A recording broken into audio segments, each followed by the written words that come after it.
तो hi everyone, welcome to JR college YouTube channel. I am your friend Rahul Jaiswal. तो दोस्तों, आज है 17 ऑफ जून की तारीख और जस्ट एक दिन पहले यानी कि एक रात पहले एक तरीके से बोला जाए तो आप लोगों का यानी पीसीएम वालों का जो एमएचटीसीटी का जो रिजल्ट है वो आउट हो चुका है। तो हालांकि मैं लाइव नहीं ले पाया रात को, just obviously late night result आया तो कोई बात नहीं, लेकिन मैंने एक वीडियो ऑलरेडी बनाया था जस्ट मॉर्निंग में और आप लोग को पूछा था कि आप लोग के कितने मार्क्स बने हैं, कितने आपके परसेंटाइल बने हैं। आप जरूर से कमेंट करके बताना। तो ये वीडियो में भी शुरुआत में ही मैं आपसे पूछना चाहता हूं कि अगर आप एक पीसीएम कैटेगरी के बच्चे थे, एमएचटीसीटी एग्जाम का रिजल्ट आ चुका है, तो आपके कितने परसेंटाइल बने हैं आप लोग हमें फटाफट से कॉमेंट करके बता सकते हैं। उसके हिसाब से हम चीजें एनालाइज करेंगे, ठीक है। तो चलो, रिजल्ट जैसा भी आना था वैसा आ गया है। कुछ लोग इसको लक मानते हैं, कुछ लोग इसको हार्ड वर्क मानते हैं। तो देखो, जैसा भी था हो गया। 12वीं की पढ़ाई आपने की, रात दिन एक करके हमने आपके लिए बहुत सारी चीजें बनाए। इस चैनल पे जेआर कॉलेज पे आपको सारा सिलेबस पढ़ाया, साइंस के लिए भी पढ़ाया। वैसे तो बच्चे साइंस स्ट्रीम के ही होंगे जो मुझे इस वक्त देख रहे होंगे, लेकिन कॉमर्स स्ट्रीम के लिए भी हमने उतना ही मेहनत किया, ठीक है। बहुत अच्छे से आप लोग का बोर्ड एग्जाम गया, उसके कुछ समय बाद आपने एमएचटीसीटी का एग्जाम दिया और अब उसका रिजल्ट जो है वो आ चुका है। लेकिन बहुत सारे ऐसे बच्चे हैं जो अपने परसेंटाइल से खुश नहीं है, क्योंकि बहुत सारी ऐसी चीजें देखी गई है परसेंटाइल के रिगार्डिंग जो प्रॉपर तरीके से नहीं है। तो बहुत सारे ऐसे बच्चे हैं जो टेंशन में भी आ गए हैं कि सर हमारा आगे का क्या होगा, हमारा करियर हम कैसे चूज करेंगे, क्योंकि हमें इतने कम परसेंटाइल मिले हैं, हम उसके हिसाब से अच्छे कॉलेजेस में, अच्छे इंजीनियरिंग कॉलेजेस में एडमिशन नहीं ले पाएंगे। तो हम आगे क्या करें, ठीक है। तो देखो, आज का जो वीडियो है ये उसी बारे में है कि अगर मान लो आप एक ऐसे स्टूडेंट हो जिसका एमएचटीसीटी का स्कोर बहुत कम आया है, परसेंटाइल बहुत कम आए हैं, तो आपको आगे क्या करना चाहिए, क्या स्टेप्स लेना चाहिए। क्या आपको ड्रॉप लेना चाहिए एक साल या नहीं लेना चाहिए? क्या आपको कोई और स्ट्रीम के बारे में सोचना चाहिए? क्या आपको कोई और ब्रांच ऑफ इंजीनियरिंग के बारे में सोचना चाहिए, या फिर आपके मन में इंजीनियरिंग नाम का कीड़ा जो है उसी को निकाल के फेंक देना चाहिए? ये सभी टॉपिक के ऊपर आज के इस वीडियो में हम डिस्कस करने वाले हैं। तो आप लोग जरूर से इस वीडियो को एंड तक देख लेना। बहुत सारी चीजें बताने वाला हूं, दुनियादारी की कुछ कड़वी बातें भी बताने वाला हूं। वो सब चीज आपको जानना बेहद जरूरी है, क्योंकि आपके सामने जो राहुल सर खड़े हैं ना, वो खुद एक इंजीनियर है। मैं भी एक ऑटोमोबाइल इंजीनियर हूं जो कि मुंबई यूनिवर्सिटी से पढ़ा हूं, और मैं आपको बताना चाहता हूं मैं मेरे कॉलेज का सेकंड रैंकर भी हूं, ठीक है। तो पूरे इंजीनियरिंग डिपार्टमेंट में मेरा सेकंड रैंक आया हुआ है ऑटोमोबाइल की अगर मैं बात करूं। तो उम्मीद करता हूं कि मैं आपको बहुत अच्छे से गाइड कर पाऊंगा। हाँ, हालांकि हम पिछले कई साल से इंजीनियरिंग या फिर 12th के बाद की जो चीजें होती है, काउंसलिंग होती है, उसमें नहीं है, लेकिन धीरे धीरे करके हम एंटर कर रहे हैं, क्योंकि हम पिछले 3-4 साल से up to 10th and 11th वगैरह के ऊपर ज्यादा फोकस कर रहे थे। 12th का भी लगभग ये दूसरा साल था हमारा, और आने वाले समय में हम और ज्यादा कोशिश करेंगे कि हम प्रॉपर तरीके से बच्चों को गाइड कर पाएं। जो नॉलेज हमारे पास ऑलरेडी है, और थोड़ी सी टीम करके और थोड़ी सी टेक्निकल सपोर्ट लेके हम और आगे बढ़ेंगे, लेकिन आप लोग का सपोर्ट और प्यार चाहिए, ठीक है। अब एक और चीज मैं आपसे पूछना चाहता हूं कि आने वाले समय में हम ये प्लान कर रहे हैं कि हम इंजीनियरिंग हो गया, डिप्लोमा हो गया, या फिर और ग्रेजुएशन जैसे बीएससी बीकॉम वगैरह हो गया, उसके ऊपर भी आपके लिए लेक्चर्स प्रोवाइड करें एक अलग चैनल पे। तो क्या आपको एक ग्रेजुएशन का चैनल चाहिए? अगर आपको जरूरत है तो फटाफट से कमेंट करके बताना, यस सर इंजीनियरिंग का बना दो, या फिर बीएससी का बना दो, डिप्लोमा का बना दो। आप कमेंट करोगे तो उसके हिसाब से हम प्लान करेंगे, तो जरूर से कमेंट करना। तो चलिए, वीडियो की शुरुआत हम लोग करेंगे। तो सबसे पहले, अगर आपको कोई तकलीफ है, मुझसे आप पर्सनली 1-to-1 कनेक्ट करना चाहते हो, तो ये मेरे इंस्टाग्राम के आईडीज है, आप जरूर से वहां पे फॉलो कर सकते हो। चलिए अब बात कर लेते हैं। यहाँ पे सबसे पहले मैं आपको बोलूंगा, बच्चा कोई भी डिप्रेशन या फिर डिप्रेस होने की जरूरत नहीं है, क्योंकि ये एक ऐसा चीज है जो बच्चों के मन में हमेशा आ जाती है, यार अब तो मेरे मार्क्स कम आ गए। खासकर हम कंपेयर करने लगते हैं दूसरों से, ठीक है ना। बहुत सारे ऐसे भी स्टूडेंट होंगे जो अपने दोस्तों से कंपेयर करेंगे, अरे भाई उसके तो 98 परसेंटाइल बन रहे हैं, मेरे तो कम बन रहे हैं। तो क्या, तो टेंशन नहीं आना। देखो, सबकी लाइफ अलग है। कोई 30 साल की उम्र में करोड़पति बनता है और 40 साल में मर जाता है।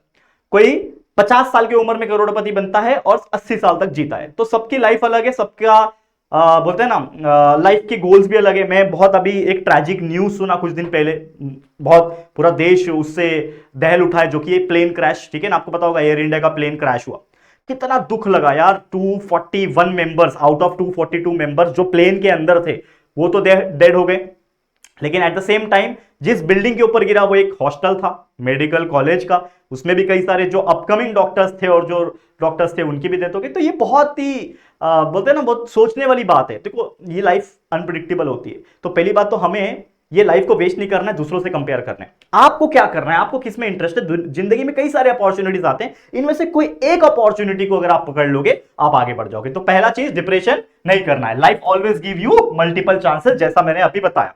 अब आप पेरेंट्स से बात कर सकते हो कि आगे हम क्या करें, डिस्कस कर सकते हो, उनको समझा सकते हो कि मैंने मेहनत किया लेकिन कोई बात नहीं, मेहनत का रिजल्ट नहीं मिला। तो पेरेंट्स सपोर्टिव होंगे तो आपको वो सपोर्ट करेंगे। कोई मेंटर होगा आपका, मेंटर से बात कर सकते हो, हम जैसे टीचर से आप बात कर सकते हो, अपने ऑफलाइन टीचर से बात कर सकते हो। तो ये सभी चीजें हैं आपके लिए, टेंशन बिल्कुल नहीं लेना है। नेक्स्ट अगर मैं बात करूं आपको करना क्या है, what to do next, the सबसे important challenge that you are facing right now, I can understand, that is आपको आगे क्या करना है, व्हाट टू डू नेक्स्ट। तो सबसे पहला, आप 2-3 ऑप्शंस मैं आपको दे रहा हूं या फिर मैं एक तरीके से 4-5 ऑप्शंस आपको देने वाला हूं, इसमें से कोई आप चूज कर सकते हो। सबसे पहला कि अगर मान लो कि आपने गोल बनाया था कि मैं कॉलेज ऑफ इंजीनियरिंग पुणे में एडमिशन लेना चाहता हूं, ठीक है, जो भी डिपार्टमेंट है यार, ठीक है ना, जो भी डिपार्टमेंट, जो भी ब्रांच में आप एडमिशन लेना चाह रहे होंगे, उस पर्टिकुलर कॉलेज में आपका सपना बता लेना। तो मान लो कि जो भी आप ब्रांच चूज कर रहे हो, जो भी आपका ब्रांच है, ठीक है ना, तो उसमें 99 परसेंटाइल की जरूरत थी मान लो, और आपके बन रहे हैं 98 परसेंटाइल, ठीक है।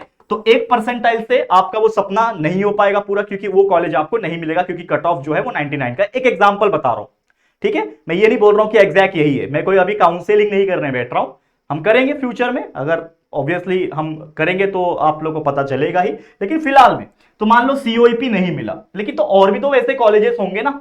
मुझे एक बात बताओ कि क्या आईआईटी से पढ़ा हुआ हर बंदा, जो भी आईआईटी मुंबई है, आईआईटी पवई हम बोलते हैं, आईआईटी खड़गपुर या फिर जो भी आईआईटी से, क्या सिर्फ और सिर्फ आईआईटी से पढ़े हुए बंदे, स्टूडेंट्स ही सबसे टॉप पे जाते हैं क्या? ऐसा है क्या? प्रोबेबिलिटी बोलोगे तो yes, because they gave the better opportunities. लेकिन क्या बाकी स्टूडेंट जो नॉर्मल इंजीनियरिंग कॉलेज से पढ़ते हैं वो लाइफ में सक्सेस नहीं पा पाते हैं क्या? बिल्कुल गलत बात है। अगर टैलेंट है, अगर स्किल है, तो बहुत सारी चीज कर लोगे, जॉब भी कर पाओगे, बिजनेस भी खड़ा कर पाओगे। There are so many millionaires and billionaires which are not from IITs and top engineering colleges, even not NITs यार, कोई टॉप के इंजीनियरिंग कॉलेज से नहीं है, नॉर्मल कॉलेज से पढ़े, दिमाग लगाया, बिजनेस खड़ा किया, ठीक है ना, स्टार्टअप किया। तो ये भी तो चीजें है ना दुनिया में, तो क्यों टेंशन में आ रहे हो? तो पहला ऑप्शन मैं क्या दे रहा हूं कि मान लो कि अगर आपको मनचाहा कॉलेज, जैसे एग्जांपल के तौर पे सीओईपी नहीं मिल रहा, कोई और कॉलेज पे ट्राई करो जिसमें कट ऑफ कम हो।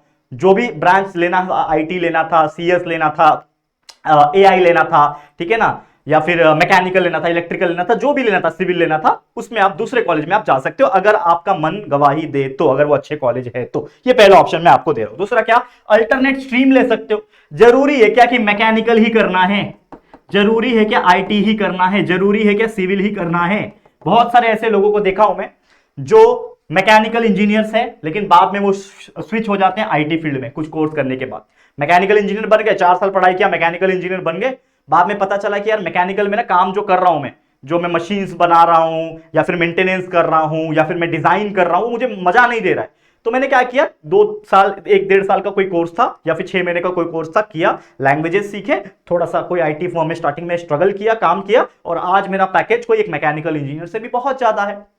ऐसे भी लोग हैं, मेरे कई सारे दोस्त हैं। बहुत जल्द तो मैं पॉडकास्ट भी शुरू करने वाला हूं, आपको पता है हमारा एक चैनल बन चुका है पॉडकास्ट विद जेआर, लिंक शायद डिस्क्रिप्शन में होगा, तो एक चेक कर लेना और वो चैनल को सब्सक्राइब करना। उसमें मैं ऐसे ऐसे रियल लोगों को लेके आऊंगा जिनको मैं जानता हूं, और वो अपनी जर्नी खुद बताएंगे, आपको पता चलेगा कि यार ये क्या हो रहा है, ठीक है। थोड़ा पसीना आ रहा है, माफ करना, अभी फिलहाल एसी का काम थोड़ा पेंडिंग बच गया है, ठीक है, एसी है थोड़ा, उसको मैकेनिकल फेलियर आ गया, तो बन जाएगा, क्योंकि ये न्यू सेटअप है, आपको पता ही होगा कि हमने न्यू ऑफिस लिया हुआ है, मतलब न्यू स्टूडियो बनाया हुआ है, तो ये उसमें पहला वीडियो बनने जा रहा है। तो उम्मीद कर रहा हूं आपको अच्छा लगा। अगर आपने नहीं देखा अब तक वो सेटअप वीडियो, तो जाके चेकआउट कर लेना, होपफुली आ ही रहा होगा जेआर ट्यूटोरियल वाले मेन चैनल पे, ठीक है, चेकआउट कर लेना। तो स्ट्रीम हो गया, ब्रांच हो गया, ये आप चेंज कर सकते हो। अगर आपको मैकेनिकल में नहीं मिल रहा है या फिर आईटी में कट ऑफ ज्यादा लग रहा है, मैकेनिकल ले लो, सिविल ले लो, अगर करना ही है तो। ऐसा जबरदस्ती नहीं बोल रहा हूं कि कर लो यार कोई भी चल जाएगा, ऐसा नहीं। अगर आपका इंटरेस्ट है और आपको करना ही है इंजीनियरिंग तो बोल रहा हूं। तो ये आपका दूसरा ऑप्शन मैंने दिया। तीसरा ऑप्शन क्या बोल रहा हूं, अल्टरनेट कोर्स। अब मतलब इंजीनियरिंग में मान लो आपका सपना था सीओईपी में एडमिशन लेना, या फिर आपका सपना था आईटी इंजीनियरिंग करना, सीएस करना, वो नहीं हो पा रहा, तो क्या जरूरी है क्या कि सिर्फ इंजीनियर बनोगे तो ही कामयाब होगे? ये जरूरी है? कहीं लिखा है? There are so many people जो आपको बोलेंगे, क्या बोलेंगे, कि बेटा इंजीनियरिंग कर ले उसके बाद तो मजे ही मजे। भाई नहीं होता ऐसा, सब इंजीनियर्स थोड़ी सक्सेसफुल हो पाते हैं। There are so many engineers which are producing in the mass production, produce हो रहे हैं यार डेली डेली, मतलब हर साल में लाखों इंजीनियर बनते हैं, लेकिन सक्सेसफुल कितने होते हैं इंजीनियर? 1000 भी नहीं होते। तो जो बाकी 50-60 हजार इंजीनियर है वो क्या करते हैं, नॉर्मल जॉब करते हैं। तो इससे अच्छा मैं करूं ही नहीं ना इंजीनियरिंग। अगर मेरे को नहीं मिल रहा है जो मुझे चाहिए, तो इससे अच्छा मैं कोई और रास्ता चूज करूं जिसमें मेरे सक्सेस होने के चांसेस ज्यादा है। तो there are so many other career option also which I already describe you. कई सारे करियर गाइडेंस वीडियो इसी चैनल पे हमने बनाया था लगभग आपके बोर्ड एग्जाम के खत्म होने के बाद। करेक्ट है, तो वो भी आप कर सकते हो। बाकी मुझसे पर्सनली कनेक्ट करो, मैं आपको बताऊंगा।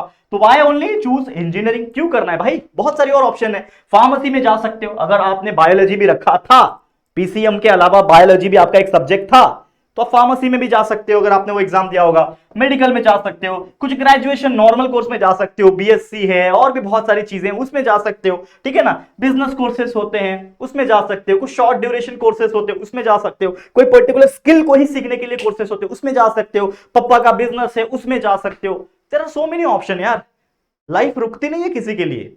There are so many options. आपको कोई लोग बोलेंगे कि नहीं बच्चा यही कॉलेज से इंजीनियरिंग करना है, तो यही कोर्स से करना है तो ही सक्सेसफुल होगा, इसके अलावा तेरा कुछ नहीं हो सकता, तो वो लोग गलत है।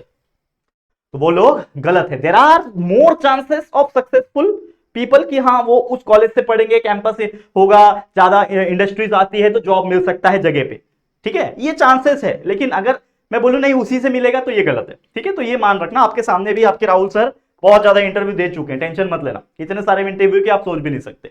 नेक्स्ट अगर मैं बात करूं, take a year break and try again for MSTC. जिन बच्चे को श्योर है भाई मेरे को करना था, इसी कॉलेज में लेना था मेरे को, ऐसा बोलते हैं ना भाई मेरे को यही कॉलेज चाहिए, तो अगर आपका भी यही है, यही कॉलेज चाहिए, यही कोर्स चाहिए, यही ब्रांच चाहिए, व्हाटएवर द, तो आपको क्या करना पड़ेगा? एमएसटीसीटी में अच्छे मार्क्स चाहिए और अच्छे परसेंटाइल चाहिए, तो उसके लिए आपको दोबारा एमएसटीसीटी देना पड़ेगा और उसके लिए अगले साल का वेट करना पड़ेगा। मतलब बहुत सारे लोग जो होते हैं वो क्या करते हैं, वाईडी लेते हैं, ईयर ड्रॉप लेते हैं, जिसको हम ड्रॉपर्स कहते हैं। तो आप एक साल का ब्रेक ले सकते हो जिसको हम ड्रॉपर कहते हैं। उसके बाद तगड़े तरीके से पढ़ाई करो, जो आपका वीक सब्जेक्ट है उसको रेक्टिफाई करो, सॉल्व करो और उसके हिसाब से प्लान करो। 2027 नहीं 26 आ जाएगा ना, माफ करना, 26 में वापस एमएसटीसीटी दो, वहां पे अच्छे परसेंटाइल बनेंगे तो आपका जो भी सपना था उस कॉलेज में जाने का, टॉप के महाराष्ट्र के कॉलेज में जाने का, वहां पे आपको एडमिशन मिलेगा उसी ब्रांच में। फिर करो 4 साल इंजीनियरिंग, फिर मजे करो, ये कर सकते हो, ठीक है। और क्या ऑप्शन है? एक लास्ट ऑप्शन मेरी तरफ से, go for part time courses. Part time courses होते हैं, अगर मान लो कि 12वीं के बाद आपका जो सपना था वो नहीं हो पा रहा है, लेकिन अगर आपकी फाइनेंशियल कंडीशन कमजोर है, आपको चाहिए कि थोड़ा बहुत पैसे भी कमाओ जल्दी, ठीक है, सपोर्ट करना है फैमिली को, तो ये कुछ कोर्सेज हैं। जैसे आपको कॉलेज करना है, नॉर्मल बीएससी करना चालू कर दो और साथ में पार्ट टाइम जॉब भी ढूंढ लो, मिलते हैं। मेरे कई सारे ऐसे लोग को मैं जानता हूं। मैं ये उन बच्चों की बात नहीं कर रहा हूं जो ऑलरेडी प्रिविलेज्ड फैमिली से बिलोंग करते हैं, जो ऑलरेडी बहुत रिच है, मैं उनकी बात कर ही नहीं रहा हूं। मैं बात कर रहा हूं जो मैंने फील्ड पे उतर के काम किया है, जो मैंने बच्चों को देखा है। कुछ बच्चे के पेरेंट्स उतना भी नहीं अर्न कर पाते हैं जितने में घर चल सके महीने भर का, तो वो अपने बच्चों से बहुत बड़ा सपना, बहुत बड़ा उम्मीद रखते हैं। तो बच्चों के ऊपर भी एक रिस्पॉन्सिबिलिटी होती है कि मैं कहीं ना कहीं थोड़ा सा सपोर्ट कर पाऊं मेरी फैमिली को और एट द सेम टाइम मैं पढ़ाई भी कर पाऊं, कुछ अच्छा कर पाऊं। There are so many living examples, मैं लाऊंगा पॉडकास्ट में, फिर बात करेंगे, मजा आएगा, ठीक है। तो कॉलेज करो, साथ में जॉब भी कर सकते हो, पार्ट टाइम 2 घंटा 3 घंटे वाला जॉब 4 घंटे वाला मिलता है, 18 ईयर्स के ऊपर हो चुके हो, लीगली कर सकते हो। या तो कुछ बिजनेस में मन है, बिजनेस स्टार्ट करो। एक मैं मीम ने क्या बोलते हैं उसको, रील देख रहा था इंस्टाग्राम पे, एक बच्चा है रील बनाया था, बोलता है कि मैं कुछ क्या T shirt printing business I guess कुछ है ऐसा, और एक और रील देखा था उसने मखाने बेचने स्टार्ट किए थे आई गेस, सॉरी मखाने नहीं थे, क्या थे, ठेकुआ थे, ठेकुआ। ठेकुआ पता है आपको? एक नॉर्थ इंडियन जो पीपल होते हैं, खासकर यूपी एंड बिहार वाले, उनको पता है ठेकुआ होता है, ठीक है ना। तो ठेकुओं को पैक करके, घर पे बना हुआ ठेकुआ को पैक करके उसमें बिजनेस बनाया, मतलब 1 करोड़ का बिजनेस बनाया। मतलब ये क्या चीज है, सोचो, वो बच्चे 17-18 साल के बच्चे थे, वेबसाइट बना रहे हैं, सीख रहे हैं कैसे बनाते हैं वेबसाइट, ये सब काम करो रियलिस्टिक वाला, देखो कैसे बड़ी कंपनी नहीं खड़ी होती है, ठीक है ना। जॉब ओरिएंटेड कोर्स करो, ठीक है, स्किल डेवलपमेंट करो, देखो क्या चीज होता है। 2 साल बाद अपने आप को इतना आगे पाओगे कि जो बच्चे इंजीनियरिंग करके वहां तक पहुंचेंगे ना, उससे कई गुना आगे आप निकल जाओगे उस समय तक। बट इसके लिए बहुत बड़ा जिगरा होना चाहिए और रिस्क टेकिंग एबिलिटी होनी चाहिए, और अपने आप को प्रिपेयर कर लेना होता है कि भाई मैं कर रहा हूं इस चीज को। समझ में आ रहा है? तो काफी बड़ा वीडियो बन गया, आई नो, लेकिन जरूरी था। कुछ बच्चों का जो तकलीफ था मैं समझ सकता था, मेरे साथ भी कहीं ना कहीं थोड़ी बहुत चीजें हुई है, जो मुझे एग्जैक्टली चाहिए था वो मुझे नहीं मिला। मुझे टॉप के इंजीनियरिंग कॉलेज में मैकेनिकल इंजीनियरिंग चाहिए था, लेकिन मुझे नहीं मिला, तो मैंने चूज करके ऑटोमोबाइल ले लिया। ऑटोमोबाइल में भी मैं खुश था, लेकिन उतनी बेहतर अपॉर्चुनिटीज नहीं थी। तो बहुत सारी पीछे स्टोरी है, लेकिन आज जो भी हूं मैं आपके सामने हूं और आज मैं खुश हूं, मैं फैमिली को टाइम दे पा रहा हूं, मैं हर चीज कर पा रहा हूं, एंड मुझे लगता है कहीं ना कहीं आपका भी इसमें बहुत बड़ा हाथ है। Thank you so much for support. बस आज के लिए इतना ही, इसी के साथ इस वीडियो को एंड करता हूं। लेकिन फिर भी कोई भी तकलीफ है, कोई भी चीज़ है, आप मुझसे कॉन्टैक्ट कर सकते हो, मैं आपके लिए हमेशा हूं। कमेंट बॉक्स खुला है, बाकी इंस्टाग्राम का आईडी दे दिया, और सबसे इंपॉर्टेंट चीज़ डिस्क्रिप्शन में कुछ लिंक्स है, जाके देख लो। चैनल को सब्सक्राइब एंड फॉलो करके रख लेना, और बाकी अपना परसेंटाइल कमेंट करना मत भूलना, ठीक है। चलो जल्दी मिलेंगे फिर एक और नई वीडियो में। इस वीडियो को जरूर से लाइक करें, शेयर करें अपने सभी 12वीं के फ्रेंड्स के साथ जो इस साल 12वीं में थे और अभी फर्स्ट ईयर में जाने वाले हैं। तो प्लीज शेयर टू एवरीवन, और पहली बार चैनल पे आए तो चैनल को सब्सक्राइब किए बिना मत जाना। और जल्दी मिलेंगे फिर एक और नई वीडियो में, तब तक के लिए thank you and good bye.